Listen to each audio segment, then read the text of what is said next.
on, guys, welcome to the channel. Today we are going to be moving a little bit of manure. The weather is finally breaking, so after about a week of rain, it looks like we've got 4 or 5 days ahead of us of upper 70s, low 80s, no rain. So we're going to start moving manure today. I don't know if we're going to get to combining wheat this afternoon or not. I'm not sure if it's going to get quite dry enough for that, but we're going to give it a shot and see how the day goes. We're also probably tomorrow going to start dropping our third cutting haylage. It was actually probably due last week. Yeah, not actually. It was due to be cut last week, but because of the weather, we haven't been able to get to it. It's not bad. There are a few purple flowers starting to come up in it, but yeah, so we're going to start hopefully mowing that tomorrow. Should be a really nice crop. But like I say, for today, we're going to get moving manure. We're going to work that in. I'll show you guys all that as we do it. But yeah, that's what we're going to do. Follow along. And if you guys haven't yet done it, hit the subscribe and like button on this video, guys. That'll help share this video out to other people, get our content out, help to grow this channel a little bit. And yeah, that's the goal. So follow along. Hey guys, we're out in the wheat field here. I just got out here with the first load of manure. Caleb's going to be running the spreader. He kind of got tied up in the heifer barn a little bit, so I am loading the first load on him, so that way it's already out here when he gets here. Here's what we're dealing with as far as manure equipment goes. This is our manure truck. It's a 1988 International Eagle. It's got a 3406 beak cap motor in it. 7,500 gallon Hainsworth manure trailer. And a 9,000 gallon Noon Magnum spreader, John Deere 9320 that pulls that. The goal someday is to upgrade the tank to a tank that fits the spreader. This spreader was just purchased last year. So before that we had a Hool 7,300 gallon spreader.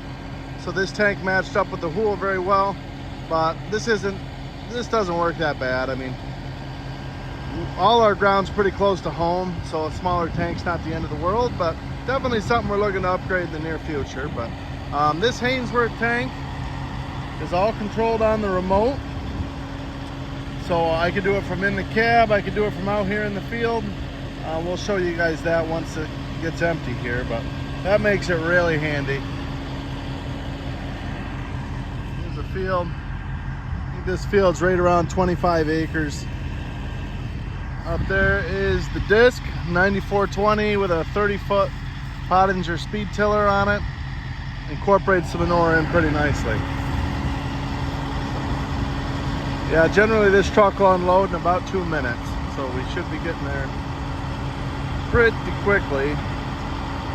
There's a float on the top that tells you when it's full, and when it's empty, you just listen for the truck to, you know, kind of die down a little bit. You'll also see the hydraulic hoses start to hop. See, there you go, it just emptied out. So now I can turn the motor off. That'll lift the spout up. See if I could hit it in the first shot here with all you guys watching. Nope.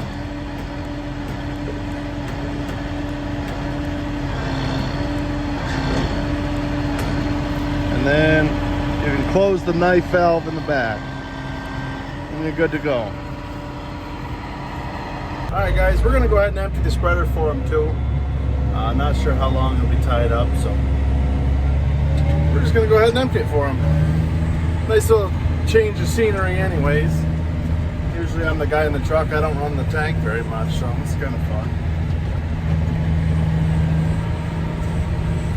Whew. Beautiful day for spreading though. It's not too hot, it's not too cold, it's not raining. It's a good day.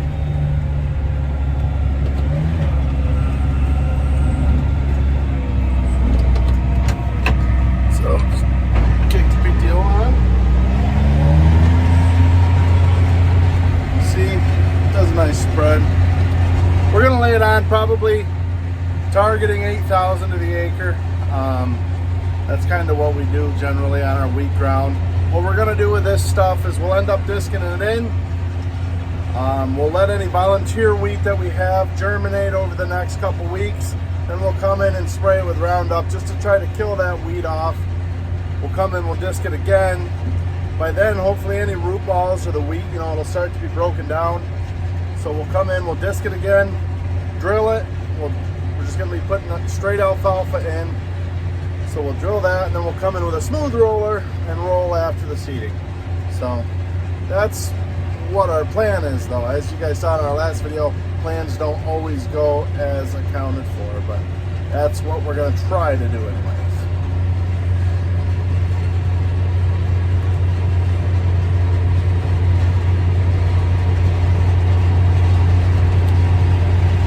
Seems like everything's going good. This tractor, the 9320, just got out of the shop. We rebuilt the whole rear end on it. I say we. Guys, when I say we rebuilt things, I mean our mechanic. We assist, but we are not mechanics. We hire all of our mechanic work done. We'll do like our general maintenance, the servicing, and easy fixes, but stuff like rebuilding the rear end on an articulate tractor, that we hire out. I know we did all the bearings and seals. I think he said something about the brakes. The whole rear end was out of this tractor. I should have tried to get that on tape, but I didn't have the forethought at the time to do that. But anyways, this is actually only the second day this tractor's been out and running since it had all that work done. So that's why I said it seems like everything's going good. I don't hear any funny noises, nothing slipping, nothing like that. I did check before I got in. It looks like the seals are still good. There's no leaking oil. But so that whole project could have been worse. Luckily, Caleb, the guy that usually runs the spreader, caught that leaking oil seal early because there was a lot of bad bearings in there, and if we'd have kept running it, we'd have done serious damage to the rear end. So glad to have this back. When this tractor went down, we had an 8330 on this tank, which was not enough tractor, but at the time we didn't have another tractor with a PTO big enough to pull the spreader. Our 9560R that we bought, it looks like we're empty now. The 9560R that we bought came with a PTO, but it was not installed yet. That just got installed. We just brought that tractor home. So in the future, if this tractor goes down, we got a bigger, better tractor to be our backup than an 8330. Not that it didn't get the job done, because it did. It helped finish out the spring manure, but like I said, we're happy to have this 9320 back on the tank. Looks like he's got the combine running over yonder there. Must be got dry enough. I'm surprised, but it's amazing what a little bit of wind will do. A little bit of heat. We're sitting at about 78 degrees right now. So 78 and nice wind, that'll dry it out, I guess. All we had to do is get it below 18. The grain mill will take it in free of drying if it's under 18% moisture. So generally we try to get it under there, but obviously we'd like it drier than that. But 17, 18, that's where it needs to be free of drying. So as long as he's there, which he must be if he's going. So yeah, that's good news. After the week we've had, that's really good news.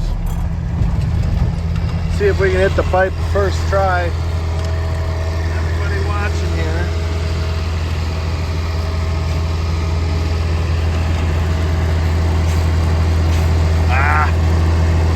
Yeah, well, what are you gonna do?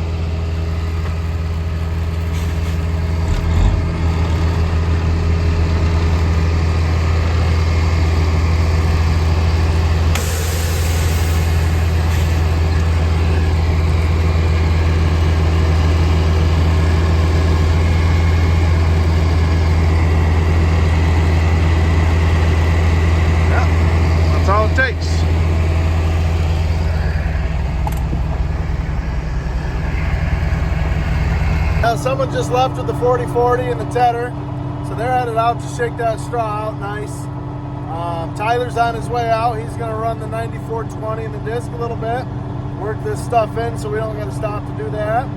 Jack's hauling grain to the mill. So just like that, we went from a slow, miserable day yesterday to full tilt like a Peterbilt here. Everything's running, everyone's moving, so that's a good feeling. We're fortunate our ground dries out real fast. Once we get that wind, even if it's a little cooler, our grind will dry out real fast. Like I've said in the last video, we've gotten over 4 inches of rain this week. So, and as you can see, I mean, we don't have anything sticking to the tires or anything like that. The disc might chew a little bit just because you're going behind where we've already spread. Generally, we like to do that a little closer to behind the spreader. Once that manure sits there for a couple hours, it starts to soak in. Top few inches of that dirt get a little slimy, but it is what it is. This is what we're going to do. We would like to have injectors on the manure spreader itself, especially for corn ground. That's something we've talked about doing for a long time. But incorporating it like this does work. It essentially is the same thing. One advantage to doing it this way on wheat ground that we're going to be seeding, a lot of people with like Dietrich injectors or VTI injectors, stuff like that on their manure spreaders, after they seed it down to alfalfa or grass, you see the streaking. That drives me nuts, and I mean, I get it, but top spreading and incorporating it like this, you don't get that streaking. Now in corn ground, we would really like to have injectors. That's something, like I said, we've been talking about doing that for a long time, but wheat ground, it's not as crucial, especially because alfalfa likes the potash more than the nitrogen anyways. So top spreading it isn't as big of a deal.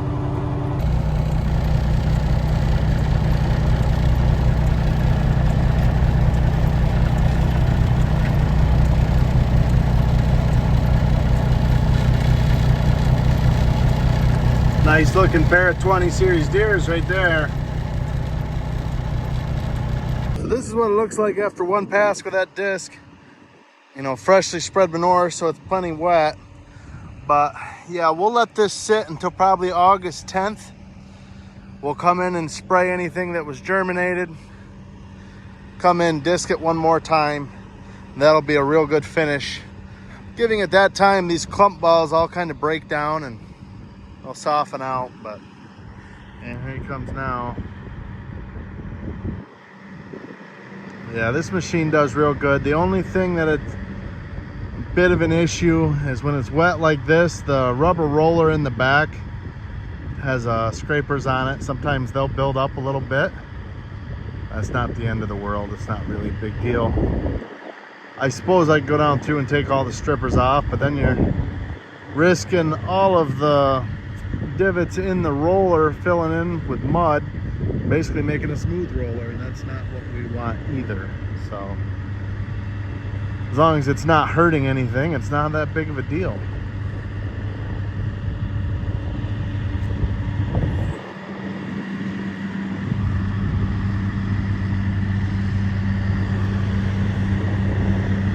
That's what the ground looks like before, plenty wet.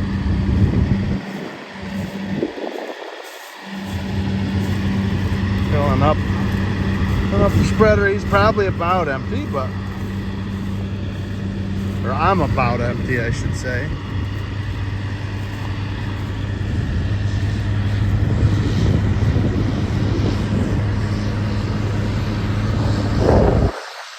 See, he's chewing a little bit, but not too bad.